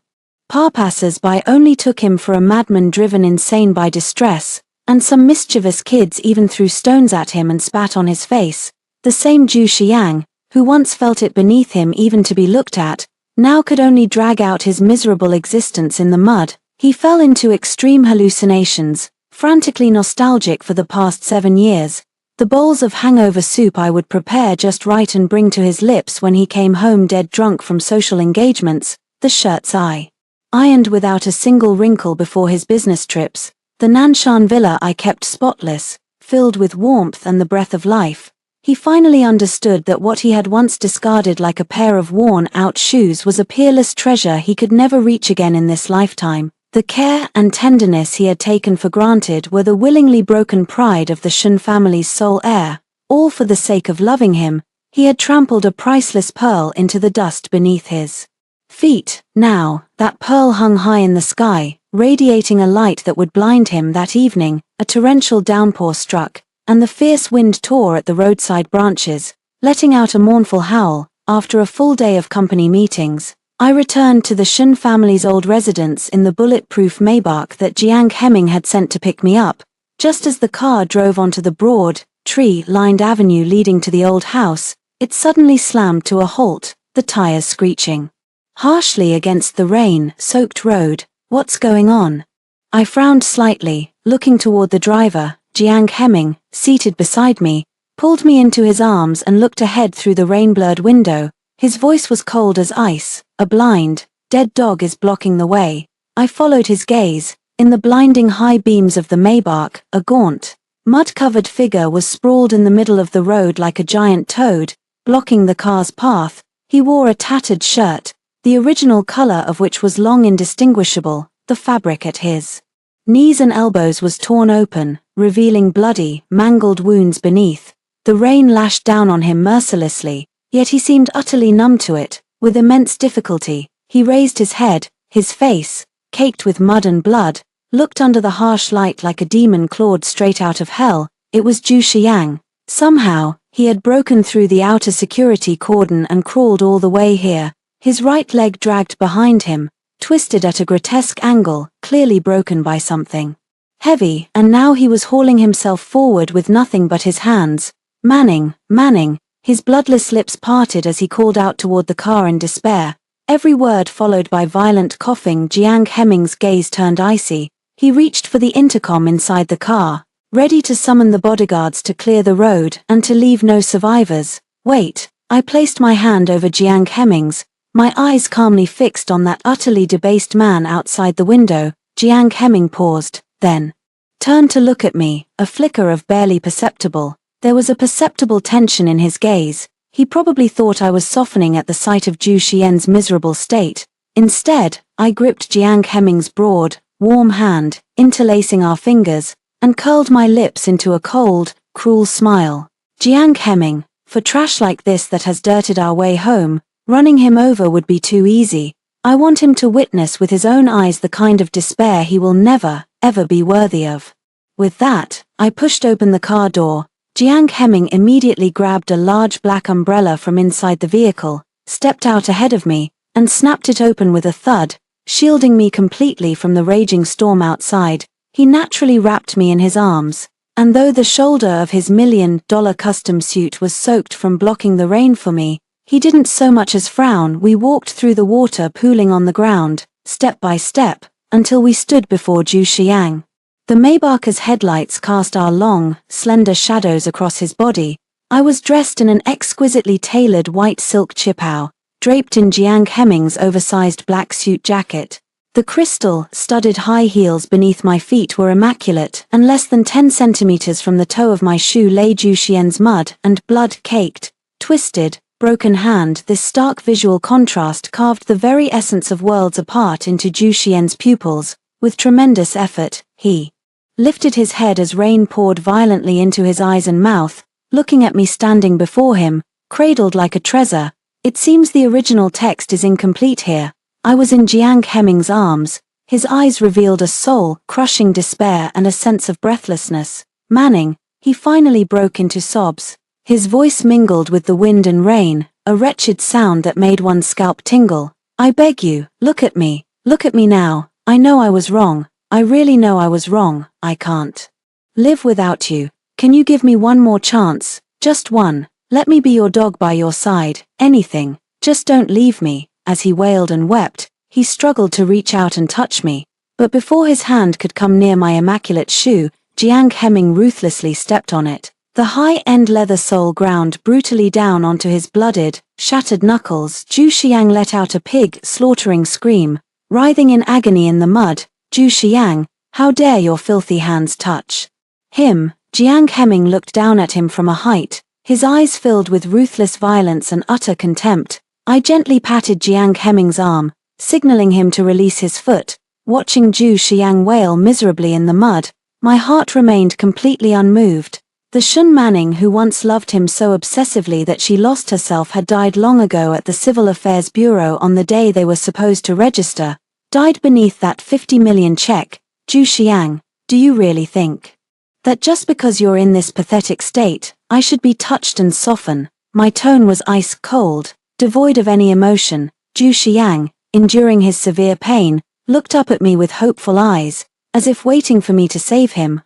You're wrong. I cruelly shattered his final illusion. The reason you're here now, crying and begging like a dog, isn't because you love me so much you just can't stand the fall from your high and mighty pedestal. You're just nostalgic for the comfortable life you used to have, where someone waited on you hand and foot. You're just regretting losing a goldmine you could have squandered for a lifetime. Every word I spoke struck like a sledgehammer, piercing through the deepest layer of his hypocritical facade. Your love has always been for yourself alone. You, a selfish, cold-hearted scumbag down to your very bones, aren't even qualified to talk about love even if you kneel here until you die, even if you drain the very last drop of blood from your body. My heart won't feel the slightest stir. I bent down slightly, gave him one last look as if he were already dead, and said, keep crawling through the sores with your pathetic life. You'll spend your long, miserable existence paying for your arrogance and stupidity.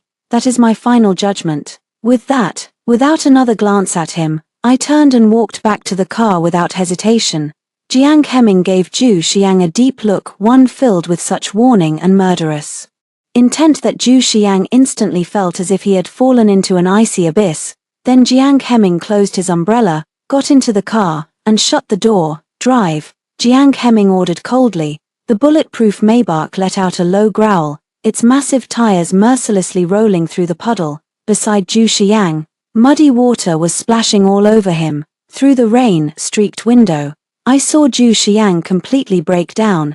He frantically pounded the water's surface with his fists, threw his head back, and let out a series of heart-wrenching, utterly despairing wails into the pitch-black night. He knew he had fallen forever into an endless hell. With no glimmer of light left, inside the car, the warm heater dispelled the early autumn chill. Jiang Heming reached out to adjust the suit jacket draped over my shoulders. His warm fingers gently brushed a stray strand of hair from my forehead. His eyes, which had just been filled with murderous intent, were now overflowing with an unparalleled tenderness, like flowers refusing to bloom. You stood out in the rain for so long just now, aren't you cold? He asked in a low voice, his tone full of concern. I leaned into his broad chest, listening to his steady, powerful heartbeat. An unprecedented sense of grounding and security enveloped me by this man's side. I don't need to hide my sharp edges, nor do I need to humble myself. He understands my ambitions, my pride, and is willing to use all his strength to support me. Not cold, I said, tilting my head back to look at his sharply defined jawline, a bright smile curving my lips. Grandpa Heming said next month is a good day, and our wedding should be put on the schedule. Jiang Heming's body stiffened abruptly, then ecstasy instantly flooded his eyes. He pulled me tightly into his arms, as if trying to meld me into his very bones. All right, he said, his voice trembling slightly with emotion. I, Jiang Heming, am willing to take the entire Jiang Corporation as my betrothal gift to marry Shen Manning, life after life, never to betray. Outside the car window, the wind and rain gradually subsided, the dark clouds parted, and a bright, clear moon hung in the night sky, casting its cold light on the whitewashed walls and black tiles of the Jiangnan water town. Those 7 long years of misplaced devotion were finally buried completely on this rainy night, and the dazzling new life belonging to me, Shen Manning, had only just begun. After that torrential rain, Jiangnan City welcomed half a month of crisp autumn skies. My life, like the weather clearing after the clouds parted, had completely entered a different rhythm of rapid advancement. The name Zhu Xiang, along with the ugly image of him struggling in despair in the mud, was cleared from my mind like dumping spoiled leftovers under my iron fist. The Shun Group experienced an unprecedented expansion of its business empire.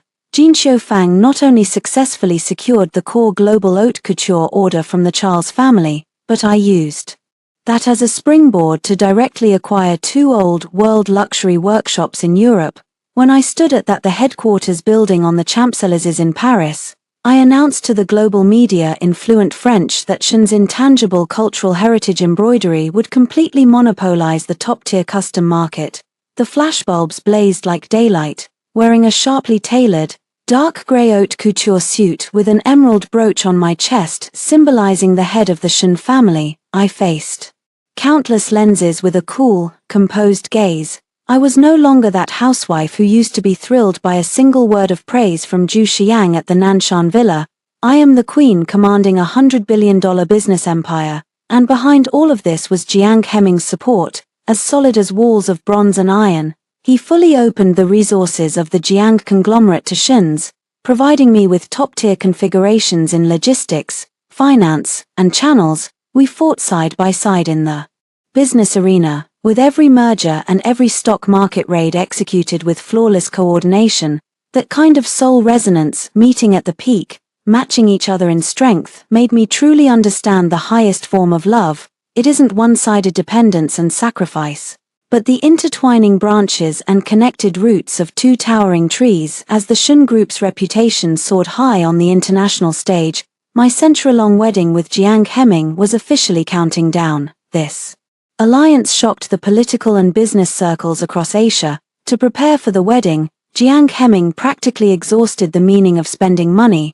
I like water. He directly bought a private island in the Pacific, shipped tens of thousands of tons of top white marble and Bulgarian roses, and forcibly crafted an ultra-luxurious pure white castle in the tropical sea. The world's top wedding dress design team had not slept properly for 3 consecutive months, all for flawlessly embedding exactly 99.99 South African real diamonds into the light as 8 cicadas wingsuit embroidery gown. The media outside had already gone crazy. Every day's front pages speculated about the scale of luxury of this century's wedding, with all sorts of exaggerated numbers flying around, and I, meanwhile, sat in the water pavilion of the old Jiangnan mansion, calmly watching Jiang Hemming place a stack of transfer certificates worth hundreds of billions and property deeds from around the world as a betrothal gift in front of my grandfather. Manning is the only light in my life. These are just a part of my sincerity in loving him. Jiang Hemming looked at me. Beneath his deep eyes lay unblendable tenderness and absolute buoyancy. Grandpa laughed joyously. Patting Jiang Hemming's shoulders again and again, I held a teacup, watching this man who in the business world was ruthless and feared by many, appear before me as a devout believer. The ice in my heart already melted into spring water, and in this world, for every person standing on the clouds, there are those sinking into the mud. Lin's assistant has now become a mid-level manager at Shun Group.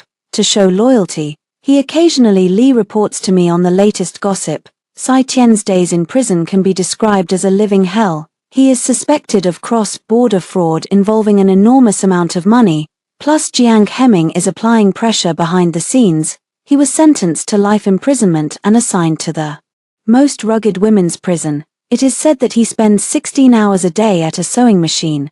Because he works slowly, he not only goes hungry but is often beaten by the prison guards and gang leaders. The beautiful face he once used to manipulate men into pity has long been ruined beyond recognition, completely transformed into a demented wreck who every day only kowtows to the wall. As for Zhu Xiang, his outcome is tens of thousands of times worse than Sai Tian's. That night, after Jiang Hemming trampled on his arm in the rain and his Maybach splashed mud on him, his wound became severely infected and he ran a fever for 3 days and nights. When he woke up from the pile of rubbish beneath the bridge's tunnel, his right leg and right hand were completely disabled. Without initial treatment, the bones healed in a deformed way, turning him into a cripple who walked with a limp and whose right hand withered like a chicken claw. Burdened with hundreds of billions in astronomical debt, he became the top name on the nationwide defaulters blacklist. He could not take any form of transportation. Not even the cheapest black market internet cafe or basement would shelter him. He could only wander like a rat in the dirtiest, most chaotic slums in Jiangnan City. Every morning, While I selected haute couture worth millions from a wardrobe hundreds of square meters in size, Zhu Xiang was chased by a pack of stray dogs through the streets for a moldy bun from a trash can whenever night falls. Jiang Hemming and I taste the flown in white truffles at a Michelin 3-star restaurant.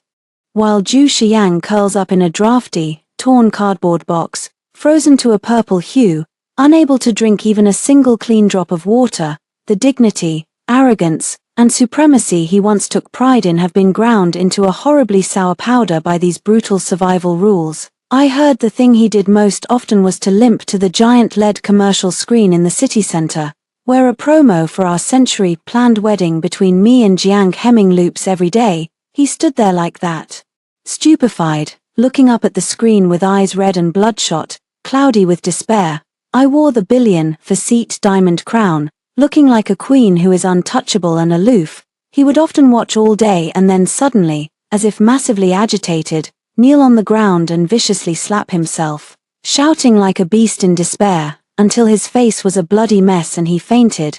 Passers-by would glance at him as if he were a lunatic, keep their distance, and even cover their noses, disgusted by the stench emanating from him. No one knew that this beggar rolling on the ground had once been the top crown prince of the capital circle, and no one believed that the flawless chief executive who co-controlled half the world's wealth on that screen, he had once been treated like a servant by her, and finally was sent away with a check of 50 million.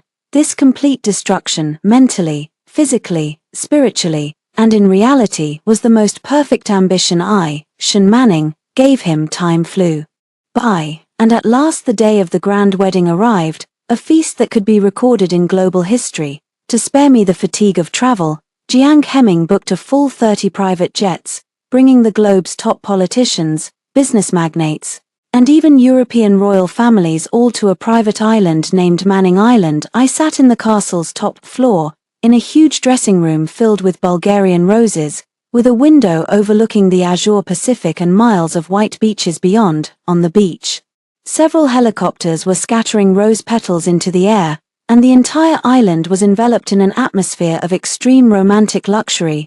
8 top French makeup artists were giving me final touches.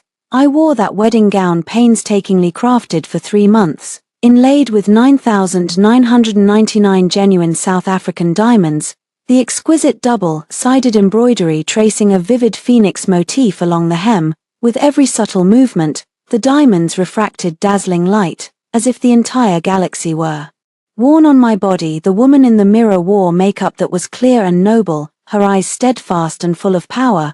I was no longer anyone's accessory. I was the queen of this commercial empire and the absolute star of today. Miss, the time has come. Mr. J. Jiang is waiting for you. Butler Fu stands at the door in an extremely elegant tuxedo, his eye sockets slightly reddened, his voice full of excitement and relief. I nod slightly and, surrounded by several bridesmaids, slowly step out of the dressing room down the petal-covered spiral staircase. The giant castle gates slowly open, sunlight pours in, and the sight before me is endless flowers, champagne, and hundreds of top-tier elites rising to applaud. At the end of this red carpet toward happiness, Jiang Hemming stands in a pure white haute couture suit, tall and straight as if by magic. His gaze scans the sea of people and locks onto me with pinpoint accuracy. Those eyes that once carried ruthless decisiveness in business now hold an unbreakable tenderness and suffocating depth of experience. He extends his hand to me, his knuckles slightly tremulous. I walk toward him, every step steady and certain. When my hand slips into his palm, he suddenly tightens his grip, holding me firmly as if he is grasping the most precious faith of his life. Manny, you look so beautiful today that even my breathing seems to be sacrilegious. A deep, restrainedly ardent voice rings in my ear. I look at him, a brilliantly radiant smile blooming at the corner of my mouth. Mr. Jiang, please guide me for the rest of my life, just as we, witnessed by the pastor, exchange those priceless Western-style pink diamond wedding rings and share a deeply affectionate kiss on the world's media cameras. Jiangnan City is undergoing a rare extra cold snap hits. Far away, on the central plaza, the biting wind and freezing rain slash through the empty streets like knives. On the huge LED commercial screen, the global livestream of this Grand wedding called Century Love is unfolding. The screen shows sunlight and a gentle sea breeze, and I am in a diamond wedding dress that shines with dazzling radiance, being cherished and kissed by Jiang Hemming.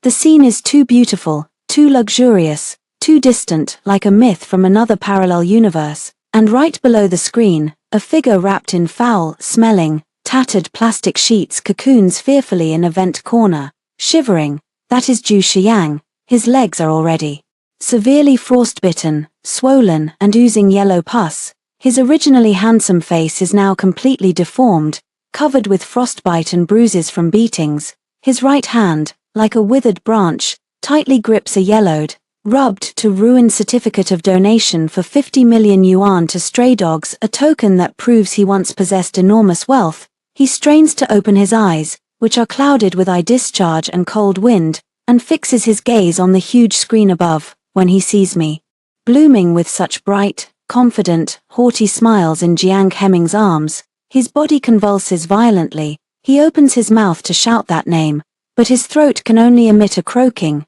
crackling, ugly wheeze. She saw the scrolling captions on the screen: MS, Shen Manning, chairwoman of the Shen Group, and Mr. Jiang Hemming, the future head of the financial conglomerate, are getting married today. The union of the two signifies the official birth of a super business empire that controls nearly half of the world's intangible cultural heritage and luxury goods industry chain. The six-word super business empire pierced Zhu Xian's already battered heart like six red-hot daggers. If, on the day they got their marriage license, he hadn't answered that damn phone call, if he hadn't spent those 4 days worrying about that woman whoring around abroad, if he hadn't used that 50 million to humiliate the woman who loved him with all her heart, then, at this moment, standing on that sunlit private island, receiving the worship of the global elite, and embracing that woman of endless wealth and breathtaking beauty, would be him, Zhu Xiang. He could have had all of this so easily. He had already held the key to the pinnacle of the world, only to throw it into the gutter like trash. Extreme regret, resentment, jealousy, and despair churned like a boiling vat of acid in Zhu Xian's organs. This spiritual torture was 10,000 times more painful than the physical torment he was enduring. Mine, it was all mine. Zhu Xiang, snot and tears streaming down his face, looked like a completely deranged ghost. With his crippled right hand, he frantically clawed at the hard ground, all his fingernails splitting and breaking off, blooded yet oblivious. Just then, a few other homeless men who were also taking shelter from the cold in the square noticed him. They eyed the half-moldy loaf of bread, frozen hard as a rock, which Zhu Xiang was desperately clutching to his chest. Old cripple, hand over the food, said a burly homeless man, stepping forward and viciously kicking Zhu Xian's festering, broken leg. Zhu Xiang let out a blood-curdling scream, but his hands gripped the hard bread like a dead man's pincers. His eyes, however, remained fixed on the screen, where the couple was exchanging rings. He babbled incoherently, "Get lost, don't touch me, I'm the crown prince of the Beijing elite, Manning is mine, she's my wife, you beggars, I'll kill you all, crown prince, you're just a rabid dog who eats shit." Enraged, the homeless men swarmed him, punching and kicking Zhu Xiang. The dull thuds of blows echoed through the cold wind. Zhu Xiang was beaten so badly that he was crawling on the ground, blood gushing from his mouth and nose, staining the ice and snow beneath him. Yet he never closed his eyes. One of his eyes had swollen so much from the beating that it could only open into a narrow slit. Still, he stubbornly, despairingly, and fixedly stared at the massive screen. In the screen, fireworks exploded magnificently across the night sky over the Pacific, illuminating the entire island as if it were daylight. He Jiangming and I stood hand in hand at the highest point of the ancient castle, receiving the blessings of the world. Outside the screen, the Zhu family was like a stray dog with its spine broken, trampled upon in the filthy, icy snow. The donation certificate for 50 million yuan, once treasured like a gem, it had been torn into countless shreds of paper during the scuffle, mixing with muddy water and being completely ground into the dirt. In the final moments of his life, Zhu Xiang had an illusion, as if he had returned to that afternoon 7 years ago. The sun was warm, and the courtyard of the Nanshan villa was filled with blooming orchids. A girl in a clean white dress, holding a bowl of freshly brewed soup, walked toward him with gentle eyes, softly saying, "Shiyang, it's time for soup." He wanted to reach out and hold her, but his outstretched hand grasped only a handful of cold snow. Zhu Xian's pupils suddenly dilated, then slowly unfocused, with endless regret and deep resentment toward the business empire that had once been within his grasp. He silently took his last breath amidst the celebratory live broadcast of the joyous century wedding, dying like a rat in a sewer on the coldest winter night in Jiangnan City. There is no regret medicine in this world. Those who trample sincere hearts like weeds will ultimately be crushed to dust by the gears of karma. 3 months after the wedding, Shen He and Jiang Ming moved the headquarters of the Shen Group and the Jiang Consortium to Jiangnan City. Compared to the scheming and vanity of the capital's elite circles, I preferred the depth and tranquility of the Jiangnan water town. In March, when flowers bloomed, the fine rain in Jiangnan fell like silk threads, tapping softly on the bluestone slabs of the old mansion with a faint rustling sound. We're wearing an elegant moon-white cheongsam. I sat on a soft couch in the waterside pavilion, holding a rare ancient embroidery book that had been auctioned off overseas. Beside me, a purple clay pot brewed premium pre-rain Longjing tea, and its fragrance filled the air. Gone were the decisiveness of the business world and the radiant splendor of the century wedding. At this moment, I was just an ordinary woman enjoying the quiet passage of time, but this did not mean my blade had rusted. It meant that I had reached a height where I no longer needed to draw my sword at every turn to command everyone's respect. Footsteps came from the corridor. Jiangming, wearing a soft light gray casual sweater, walked steadily over to me with a plate of crystal clear cut fruit. He sat down beside me, naturally reaching out to pull me into his arms, then used a small silver fork to pick up a peeled grape and brought it to my lips. "What are you looking at so intently that you didn't even notice your husband coming home?" A hint of affectionate amusement flickered in his deep eyes as his low voice sounded in my ear. I ate the grape, its sweet juice spreading through my mouth. Leaning against his shoulder, I pointed to the book in my hand and said, "I'm looking at an ice silk weaving technique that has been lost for 300 years. I plan to have the craftsmen at Jinxiu workshop try to restore it. If they succeed, we will still be the absolute masters of next year's Paris haute couture shows." Jiang Hemming chuckled softly. "The Vib, it seems the text is incomplete here, but the above is the proofread and refined part based on what was provided." A warm sensation welled up in my chest. "Mrs. Jiang is now the wealthiest woman in the world, yet she still works this hard. Aren't you afraid of stealing all the spotlight from me, the president of the Jiang Group?" "Oh, is Mr. Jiang feeling threatened?" I raised an eyebrow slightly, looking at him with a half smile. "Not just threatened, deeply threatened." Jiang Hemming tightened his arms around me, pulling me closer. He lowered his head, his nose touching mine, our breaths intertwining. "Every day, watching so many business elites fawn over you, I feel like locking you away in this old mansion, hidden from everyone's sight." But then he paused, his gaze turning intensely sincere and affectionate. "But I much prefer watching you strategize and shine brilliantly in the business world. Manning, you were born to belong to the sky, not to be trapped in anyone's backyard." A wave of warmth surged in my heart as I recalled those 7 years. I had been blind, breaking my own wings for an unworthy man, disguising myself as a tame bird, just to beg for a morsel of his pity. Back then, I thought that was what love was all about. Now I understand that was never love, that was self-debasement, a slow-acting poison. True love is mutual empowerment, a meeting of souls. It's like now holding the scepter in my hand, able to face any storm in the world alone, and when I grow tired, I turn around to find a man who is my equal, always willing to hold an umbrella over me and whisper gently, "I'm here." News came from the president in the boss's office. Jiang Hemming suddenly recalled something. His tone was as flat as if he were discussing a fallen leaf. The Municipal Planning Bureau was clearing out a homeless encampment in the city center.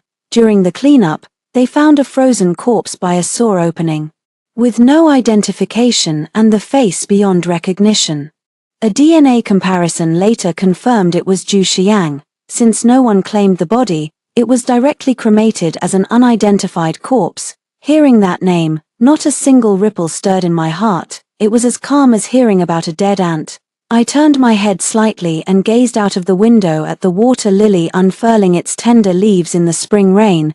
The cycle of cause and effect in this world has always been fair. I picked up the teacup on the table, took a gentle sip, and spoke in a cool, transparent tone. Since he chose to use that 50 million to buy out all the affection between us, then he must bear the backlash of that 50 million. That's the path he chose for himself. Even if he has to crawl, he'll die on that road. Jiang Heming didn't say another word.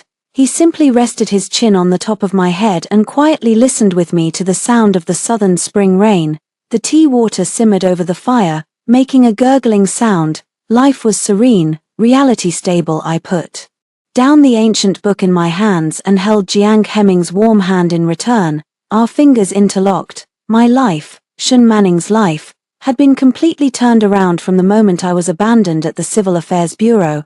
I was no longer anyone's substitute, no longer anyone's accessory. I trampled all the humiliation and betrayal underfoot and stepped step by step onto my rightful throne. The past had turned completely to ashes, and my glorious era had only just begun. The river flows long, tranquility reaches far. The rest of my life is nothing but a vast sea of stars worth anticipating.